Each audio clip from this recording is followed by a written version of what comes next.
Greetings, everyone. My name is Juhi Gupta, and we are starting off with a new chapter from the class 11th, breathing and exchange of gases in case of humans specifically.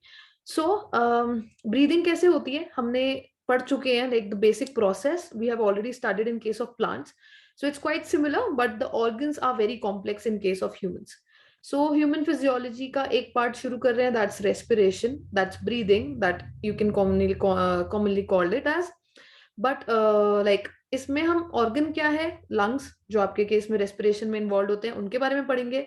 Exactly ये पूरा respiration, ये breathing का process कैसे होता है, इसके अंदर क्या सब कैटेगरीज होते हैं, सबके बारे में फर्दर ग्रेजुअली पढ़ते जाएंगे. So let's just start. सबसे basic part, what is respiration. We have already like discuss this earlier that specifically the only thing that happens is there is oxygen in the atmosphere which plant produce. So that oxygen from the atmosphere goes down to your body, goes into your body, and the let's just make another one. Yeah, the atmosphere has oxygen released by the plants, and as well as it has its oxygen of its own. So that oxygen diffuses into your body, and the CO2 of your body goes back into the atmosphere. This cycle is called as breathing. It's called as the cycle of breathing, which is also recognized as respiration. So we discussed this earlier. You just place your hands on your chest, calm yourself down, and if you want to experience this better, close your eyes, and then just take deep inhales and deep exhales, deep inhales and deep exhales. So you must have observed that your chest is going up and down, up and down. So while it's moving up, it's inspiration, that is inhalation, you're inhaling air. और जब chest down हो रही है उस time पे आप expiration कर रहे हो, that is called exhalation, also called as exhalation, which is in which you are exhaling the air out. So सांस ले रहे हैं तो इनहेलेशन, जिस टाइम पे चेस्ट अप उठेगी, एक साथ बहुत सारी एयर को अंदर लेने की कोशिश करती है, कैविटी बड़ी करने की कोशिश करती है ताकि बहुत सारी सांस आ पाए, बहुत सारी एयर आ पाए. And when the chest goes down, it releases the air which is present inside the body through the passage of lungs. So हर ऑर्गेनिज्म के केस में डिफरेंट डिफरेंट रेस्पिरेटरी ऑर्गन्स होते हैं, इसको हम डिस्कस करेंगे. बट उससे पहले there is a thing in which we are going to talk about the different organs which are present in different organisms, depending upon their organization, depending upon their complexity. So let's just move forward.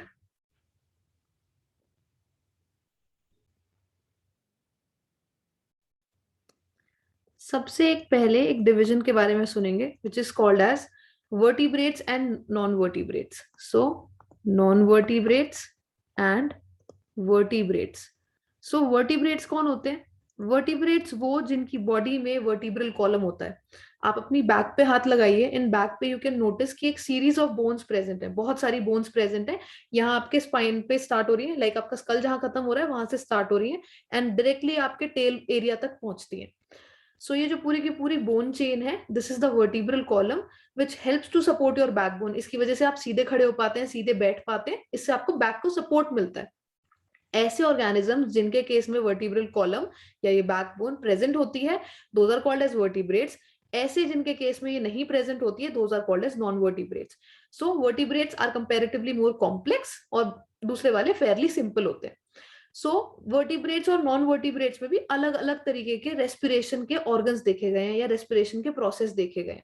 जैसे सबसे पहले शुरू करते हैं lower invertebrate से. Lower मतलब सबसे simple वाले जो जनरली होते हैं, जिनके केस में बहुत कॉम्प्लेक्सिटी नहीं होगी, बहुत बहुत बड़ी बॉडीज नहीं मिलेंगी उनके केस में, सब थोड़ा सा सिंपल होगा. सो शुरू करेंगे लोअर इनवर्टिब्रेट्स के बारे में.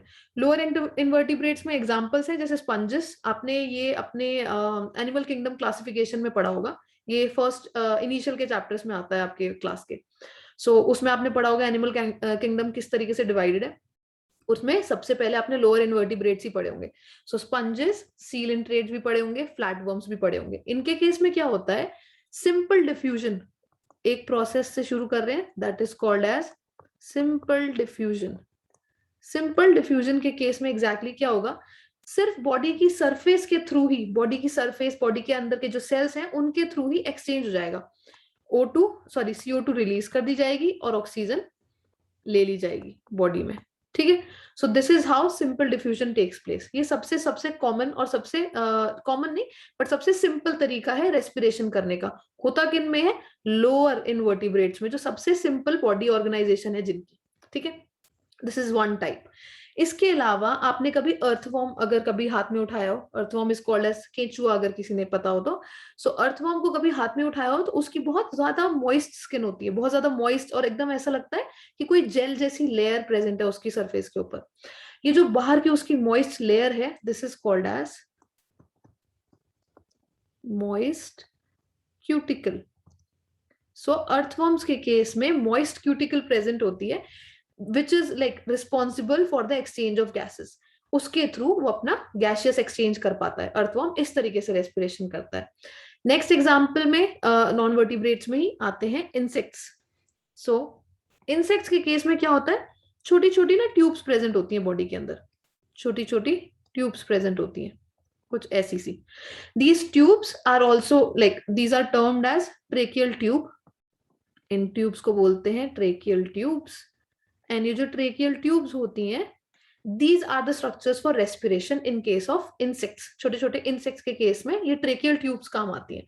वही आपका एयर इसके थ्रू अंदर आएंगी एंड देन एक्सचेंज होगा ऑक्सीजन CO2 का, and then it will move out. Extra जो मतलब आपकी इंसेक्ट के बॉडी की रेजिडुअल एयर होगी वो बाहर निकाल दी जाएगी।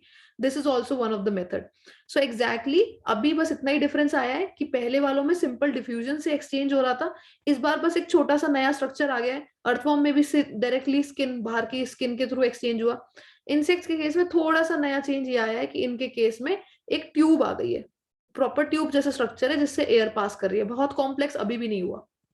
नेक्स्ट, कुछ आर्थ्रोपॉड्स और mollusc, I'll just mark it here only.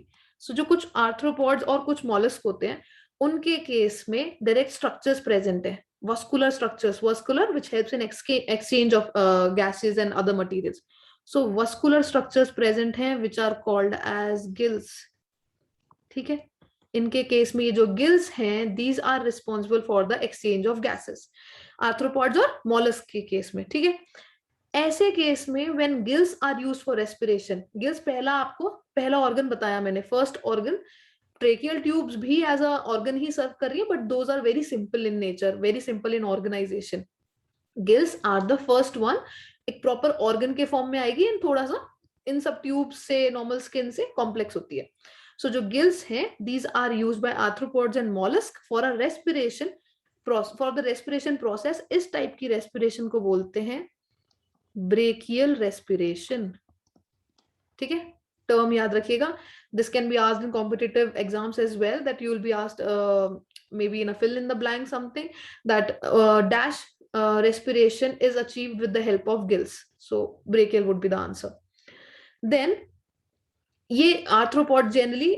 Next, आप इसके अलावा भी आपको नॉन वर्टिब्रेट्स में भी एक finally very high structure, very high complex structure भी मिलता है for respiration, called as lungs, ठीक है। आपने लंग्स देखे हैं, आप अपने लंग्स के बारे में तो अभी डिटेल में पढ़ोगे ही, but at the same time lungs are the structure which are also present in case of non vertebrates, जिनके केस में बैकबोन नहीं होती। So lungs are also there, but ऐसे कौन से नॉन वर्टिब्रेट्स है जिनमें इतना कॉम्प्लेक्स स्ट्रक्चर प्रेजेंट है?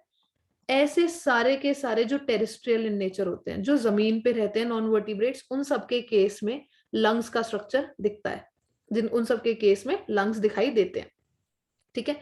So this is for the cases of like non vertebrates, ठीक है। अब हम बात करते हैं ऐसे वाले ऑर्गेनिजम्स जिनके केस में आपका वर्टिब्रल कॉलम रहता है, जिनके केस में आपका ट्यूब रहता, मतलब आपका बैकबोन रहती है। सो वर्टिब्रेट्स की मेजर कुछ ही क्लासेस हैं, जैसे we have amphibians, we have reptiles, we have fishes and we have mammals, ठीक है। ये मेजर क्लासेस हैं वर्टिब्रेट्स, इन सब में डिवाइडेड रहते हैं। फिशेस को छोड़कर, सिर्फ फिशेस को छोड़कर बाकी सारे के सारे ऑर्गेनिजम्स जो हैं, जो फिशेस हैं इनको छोड़ दीजिए, इसके अलावा बाकी सारे के सारे ऑर्गेनिजम्स लंग्स से शो करते हैं रेस्पिरेशन, ठीक है। फिशेस किससे शो करती है? गिल्स से। दिस इज अगेन गिल्स वाली कौन सी हो जाएगी? Brachial respiration. बट लंग्स वाली कौन सी हो जाती है? पल्मनरी। लंग्स के यूज करते हैं term pulmonary respiration. So let's just say that I'll just write that term for you so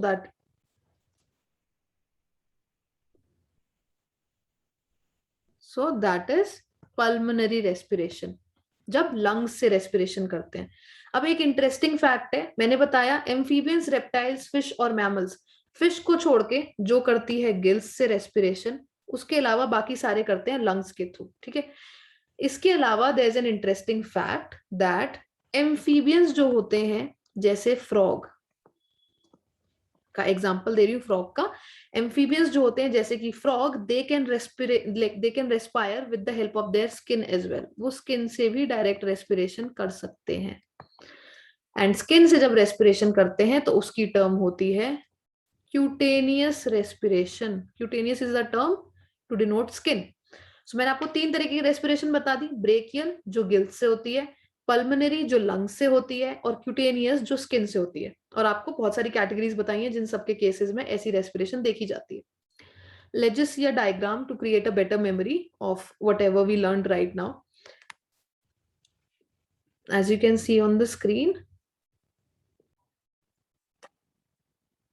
first वाले सेक्शन में आप देख सकते हो, दैट्स अ फ्लैट वर्म जो अपनी स्किन के थ्रू डिफ्यूजन करता है. ये CO2 और ऑक्सीजन का डिफ्यूजन से एक्सचेंज हो पा रहा है एंड रेस्पिरेशन होती है.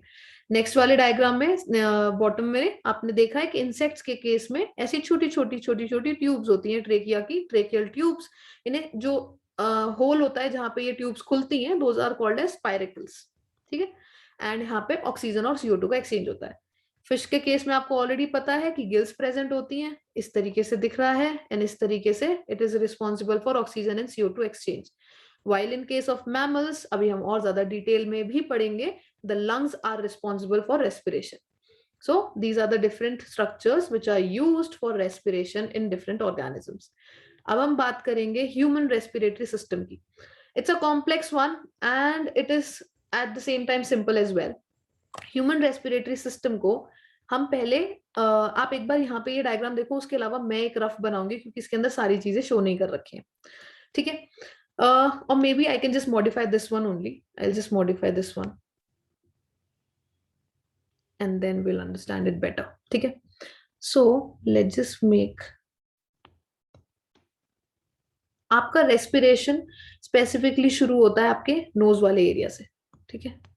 जहां से आपको I made a very bad one, but let's just make it again.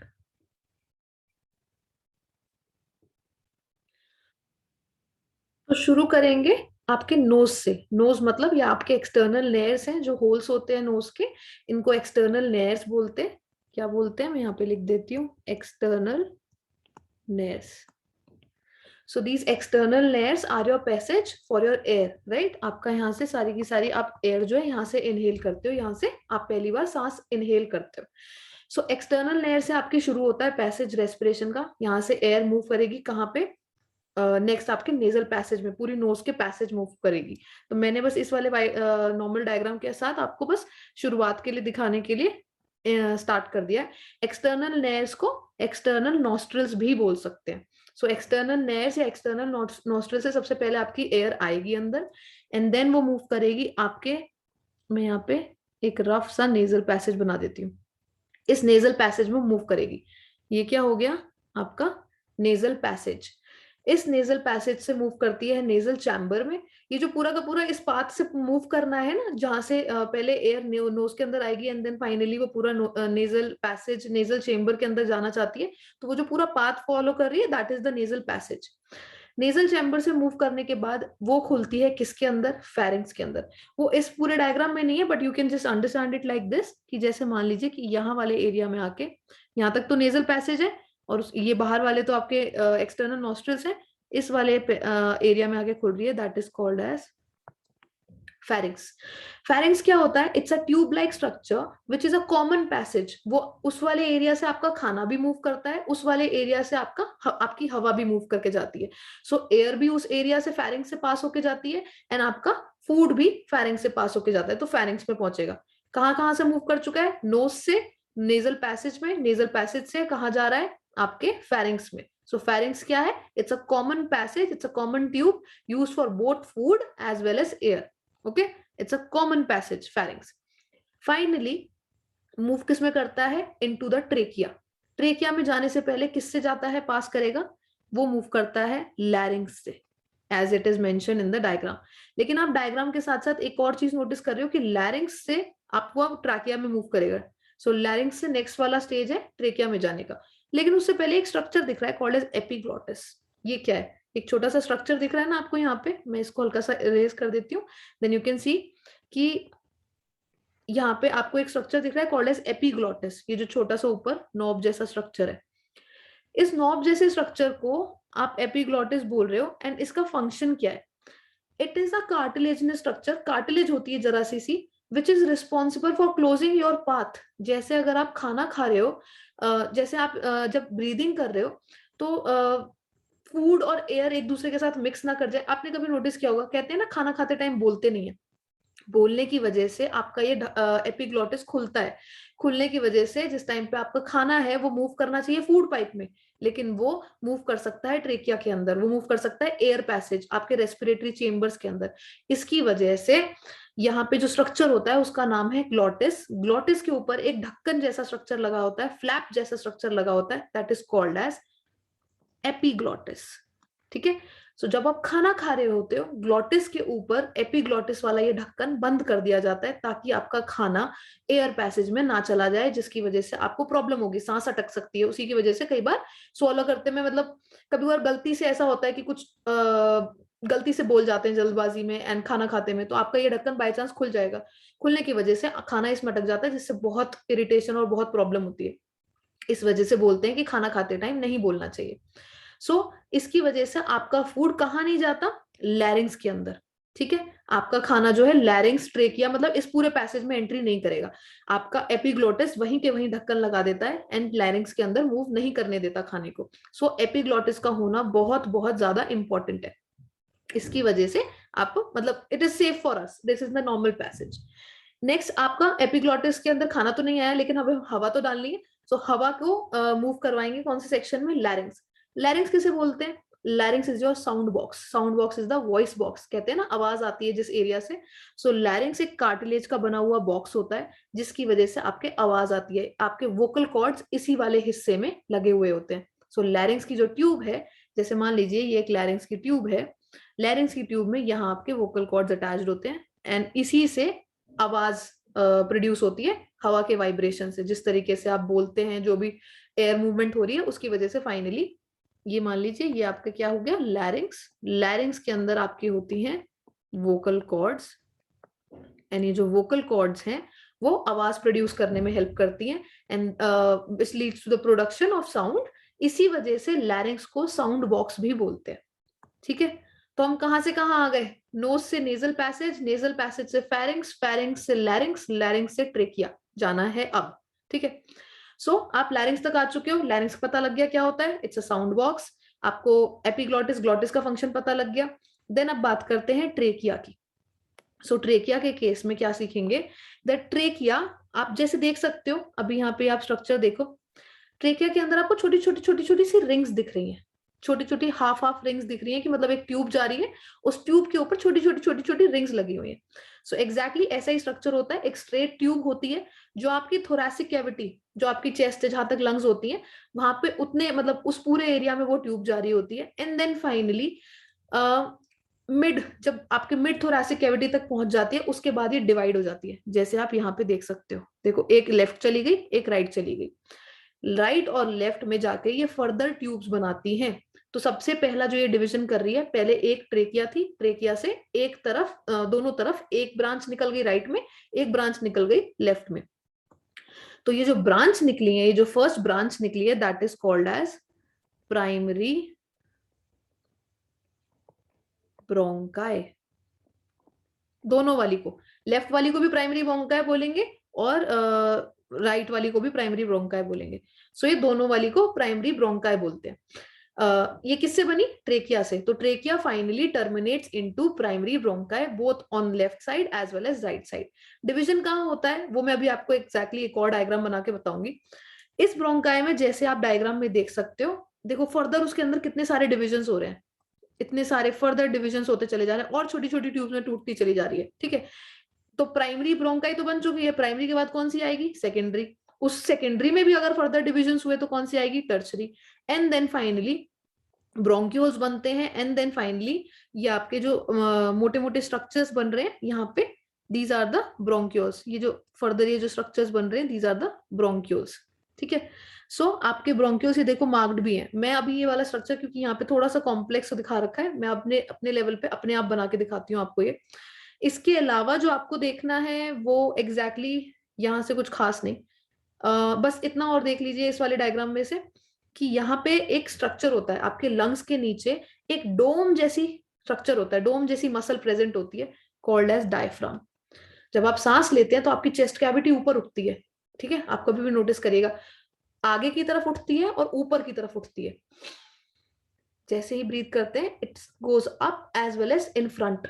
तो जब ये ऊपर उठ रही है, ये डायफ्राम की मसल ऐसे डोम जैसे स्ट्रक्चर में प्रेजेंट होती है, ऐसे स्ट्रक्चर में प्रेजेंट होती है, एंड ये ऊपर की तरफ आपकी चेस्ट कैविटी को उठवाती है। So this is also one of the function. अब मैं आपको बताती हूँ एग्जैक्टली ये स्ट्रक्चर ताकि आपको थोड़ा और अच्छे से समझ में आए। अब मैं अपने लेवल पे ये वाला डायग्राम बना के दिखाती हूँ। सो let's just make this again. तो लेफ्ट हैंड साइड पे जो डायग्राम है वो मान लीजिए आपकी बैकबोन है। आपकी बैकबोन कहाँ होती है? पीछे की साइड। सो आपके फ्रंट वाले साइड को बोलते हैं ventral. Ventral side of the body is your front. और आपकी जो पीछे वाली साइड है उसे बोलते हैं डोर्सल। सो आपकी डोर्सल साइड पे आपकी बैकबोन प्रेजेंट होती है। बैकबोन में बहुत सारी बोन्स प्रेजेंट है, उनको अलग अलग कैटेगरी में डिवाइड कर रखा है। जैसे 7 होती है सर्वाइकल, 12 बोन्स होती है थोरैसिक, 5 बोन्स होती है लंबार, 5 बोन्स होती है सैक्रल, और एक होती है tail bone called as coccyx. ये सारे के सारे आपके बैकबोन का पार्ट है। ठीक है, 7 बोन होती है सर्वाइकल बोन्स, 12 होती है थोरैसिक, 5 लंबार, 5 सेक्रल, एक कॉकिक्स। तो टोटल मिला के ये आपकी बोन्स है सारी की सारी आपके बैकबोन में, वर्टिब्रल कॉलम में। जो आपका ट्रेकिया है, जो आपके लंग के अंदर मैंने बताया था, फेरिंग्स के बाद कौन आएगा? लैरिंग्स। लैरिंग्स सॉरी, फेरिंग्स के बाद कौन आएगा? ट्रेकिया। और सॉरी, फेरिंग्स के बाद आएगा लैरिंग्स, एंड लैरिंग्स के बाद आएगा ट्रेकिया। ट्रेकिया के ऊपर होती है छोटी छोटी ऐसी रिंग्स। ठीक है, ये छोटी छोटी रिंग्स प्रेजेंट होती हैं। आपका ट्रेकिया जब डिवाइड करता है तो कौन से हिस्से पे डिवाइड करता है? मैंने इसलिए आपको बैकबोन बना के दिखाई है। आपका जो ट्रेकिया है वो डिवाइड करता है 5th थोरैसिक बोन पे। आपके बैक में जहां आपकी 5th थोरैसिक, आपके बैकबोन के अंदर जहां आपकी 5th थोरैसिक बैकबोन प्रेजेंट है, उसी के सामने, क्योंकि हम वेंट्रल साइड पे बात कर रहे हैं फिलहाल, तो आपके सामने वाले हिस्से में 5th थोरैसिक वाले हिस्से में फाइनली आपकी ये ट्रेकिया डिवाइड कर जाती है। किसमें डिवाइड करती है? ब्रोंकाई में। ठीक है, सो पहले वाले का नाम हो गया प्राइमरी। प्राइमरी को ऐसे भी लिखते हैं 1 नॉट। ठीक है, सो प्राइमरी ब्रोंकाई इसे बोलते हैं। ठीक है, सो आपके पास प्राइमरी ब्रोंकाई है, दोनों तरफ बनती है, लेफ्ट में भी और राइट में भी। अब ये प्राइमरी मान लीजिए डिवाइड हुई ऐसे और ऐसे। ठीक है, तो ये जो दोनों स्ट्रक्चर्स बने, ये दोनों के हो गए सेकेंडरी। ठीक है, इन्हें बोलेंगे सेकेंडरी ब्रोंकाई। ठीक है, इसके बाद मान लीजिए ये जो सेकेंडरी बनी ये भी फर्दर डिवाइड कर गई कुछ ऐसे। ठीक है, तो अब जो बना वो हुआ टर्शरी। ठीक है, अब टर्शरी के बाद फर्दर डिवीजन क्या होता है? जैसे मान लीजिए अब इसके बाद डायरेक्टली कोई डिवीजन नहीं, इसने डायरेक्टली एक अपने आगे ट्यूब एक्सटेंड करी और ये एक ऐसे लोब जैसा स्ट्रक्चर बना देता है। ठीक है, तो ये जिसमें फाइनली डिवाइड होके आया that is called as bronchioles. और ये ब्रोंकियोल्स के सामने जो ये छोटा सा स्ट्रक्चर बना है, राउंड स्ट्रक्चर, छोटे से ग्लोब्यूल जैसा स्ट्रक्चर जो बना है, that is called as alveoli. अब इसके ऊपर हम फर्दर मतलब इतना ही डिवीजन है जो आपको समझ में आना चाहिए। ऐसा दोनों लंग्स में है, मैंने एक लंग में करके दिखाया है, ये वाला डिवीजन दोनों लंग्स में प्रेजेंट है। सो फाइनली मतलब this is the main structure of your lungs. इसके बाद फर्दर और भी चीजें कुछ बताऊंगी, बट हाँ ये मेन स्ट्रक्चर आपने ऑलरेडी देख लिया। बेसिक मैंने डायग्राम दिखा दिया था, एंड बाकी उस डायग्राम में जो जो चीजें थोड़ी कॉम्प्लेक्स बनी हुई है वो हमने और ज्यादा सिंपल कर करके यहाँ बना ली। ऐसे ये सारा डिवीजन, यहाँ पे सारा नेटवर्क सारे में प्रेजेंट होता है, ठीक है। सो एल्वियोलाई तक लास्ट डिवीजन है, एल्वियोलाई पे ही आपका गैस का एक्सचेंज होता है, ऑक्सीजन CO2 से वहीं पे एक्सचेंज करती है to finally make it up, to finally lead to the breathing process. इससे पहले एक बार विल मूव फॉरवर्ड, हम इसके बाद और ज्यादा चीजें जानेंगे जो इसके अंदर है, बट उससे पहले ये सारी चीजें एक बार जस्ट मेरे साथ revise it through a video in which we have just like जो मैंने बताया वही वो दोबारा से बताएगा, बट थोड़ा 3D में, ताकि अच्छी मेमोरी बनेगी। So you will remember it for a longer time. So let's see that video together.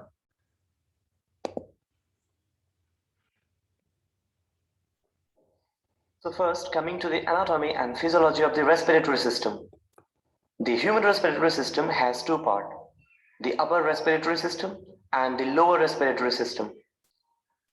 The upper respiratory system consists nasal cavity, pharynx, and larynx. Air entering the nasal cavity flows through the passage created by the superior, middle, and inferior nasal conchae. Frontal, maxilla, nasal, ethmoid, and vomer are the 5 bones of the nasal cavity that form a framework that support the nose. So these are the extra bones that it is telling you about, but going by the syllabus, you are not required to remember all these bones. You just require to remember the passage through which the air moves while we are breathing. The pharynx is a musculo-membranous tube that functions as a part of alimentary canal and as an airway in the upper respiratory system. Pharynx consists of 3 regions, and they are nasopharynx, oropharynx, and laryngopharynx. The larynx is an organ of complex structure that serves as a dual function, as an air canal to the lung and as the organ of phonation. The skeletal framework of the larynx consists of cartilages connected by the membranes. Phonation is called the production of sound, इसीलिए larynx को sound box भी बोलते हैं, and phonation की property show करता है क्योंकि ये. The lower respiratory system consists trachea, bronchi, bronchioles, and lungs. The trachea extends from the larynx to the upper border of the T5 vertebra, where it branches to form bronchi. The trachea. इसने T5 क्यों बोला? क्योंकि thoracic vertebral column में जो thoracic bone थी number 5, so thoracic bone number 5 पे आपका division होता है प्राइमरी ब्रोंकाई में, दोनों लंग्स के अंदर। आपकी जो ट्रेकिया है वो डिवाइड हो जाती है 2 अलग ब्रांचेस में, जो आपको स्क्रीन पे दिख भी रहा है। Trachea is supported by a series of C-shaped cartilaginous rings that allow the trachea to change shape to accommodate masses of the food passes through the esophagus. आप लोगों ने ये चीज कभी नोटिस करी होगी दैट मतलब this is not a very good habit, but sometimes this happens कि हम कुछ ऐसा बड़ा टुकड़ा खा लेते हैं जो मतलब मूव करने में थोड़ा सा दुख देता है, लेकिन फिर भी थोड़ा सा प्रेशर डालते हैं तो वो मूव कर ही जाता है। बड़ा अगर टुक खा लिया, खाने का बड़ा पीस ले लिया, तो नहीं खाना चाहिए था, या जबरदस्ती जल्दबाजी में किसी खेल में कुछ खा लिया, एंड देन वो फिर भी पास कर जाता है। तो ये जो ट्रेकिया के ऊपर ये छल्ले बने रहते हैं ना, ये छोटी छोटी रिंग्स बनी रहती हैं, these are to adjust the size of trachea. Trachea को बड़ा छोटा करने में काम आती है, ताकि आपका जो खाने का अलग अलग पार्टिकल हैं जो आप छोटे बड़े खा लेते हैं कभी कभार, उसके हिसाब से वो एडजस्ट हो जाए। सो this is helpful for it. The bronchi are the air passage into the lung that begins at the end of the trachea. There are 2 bronchi, one for each lung. The bronchi divide and redivide to form a bronchioles. There are 2 lungs in the human body, which are located. इसने अभी दोनों चीजों को mention नहीं किया है कि primary और सेकेंडरी ब्रोंकाई के अलावा, मतलब इसने ये मेंशन नहीं किया कि फर्दर सेकेंडरी और टर्शरी ब्रोंकाई भी बनते हैं, सो वो उसने मेंशन नहीं किया, but we mentioned it in our notes. Inside the thoracic cage, the right lung is bigger than the left. The right lung has 3 lobes and the left has 2. again, these are some extra information which I'm just passing on to you so that you will be more confident while answering different things. So extra information की तरह लिखिए, but जो मैं major portion पढ़ा चुकी हूँ, that was a more part of a syllabus rather than this. But yeah, it'll be very helpful if you mention about this कि ठीक है, lung में lobes का भी difference है, एक में 2 और एक में 3 होती हैं. There are hundreds of millions of alveoli exist inside each lung. These alveoli are the air sacs surrounded by the network of blood vessels. So वो जो गोल स्ट्रक्चर बनाया था आखिरी में जिसमें फाइनल टर्मिनेशन हो रहा था, वहां पे एग्जैक्टली क्या होता है ये बता रहा है. हम भी इस चीज को थोड़ा डिस्कस करेंगे डिटेल में, लेकिन अभी फिलहाल के लिए यहाँ पे बस एक ओवरव्यू ले लीजिए कि एग्जैक्टली क्या होता है. That provides space for gaseous exchange. Now let's see how the gaseous transportation takes place in our body. During normal inhalation, air containing oxygen passes through the nose and mouth to the lungs. During normal exhalation, air containing carbon dioxide and other waste passes out the same path. This process of moving air in and out of the lung is called pulmonary ventilation or breathing. During normal inhalation, the diaphragm and the external costal muscles contract and a rib cage elevate. As a result, air rushes in. But during the normal exhalation, the muscle relax, so air is expelled out. Inside the lungs, oxygen from the air is exchanged for the waste carbon dioxide from the bloodstream. This process takes place in alveoli.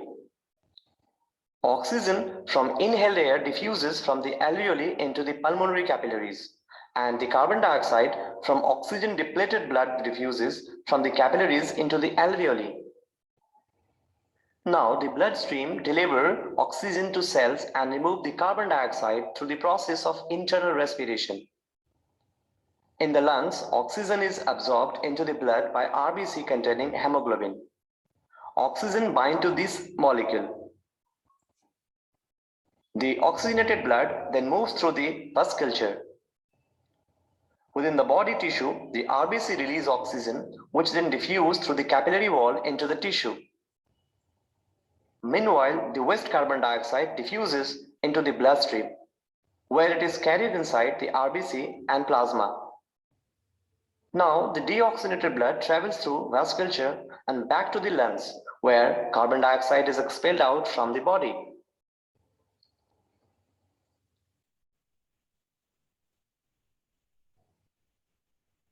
Now let's see how. So this is how exactly respiration takes place. आप oxygen ले लेते हैं body में, and then oxygen लेने के बाद आप CO2 को, जितना भी आपके पास CO2 प्रेजेंट होती है, उसको एक्सपेल आउट करते हो डायरेक्टली अपने नोज के थ्रू. डोंट वरी, अगर वो एक साथ उसने इतना सारा आपको इन्फॉर्मेशन दिया स्ट्रक्चर के बाद, उसने डायरेक्टली ये बताने लग गया कि एल्वियोलाई वाले स्ट्रक्चर पे किस तरीके से फाइनली आपका एक्सचेंज शुरू होता है.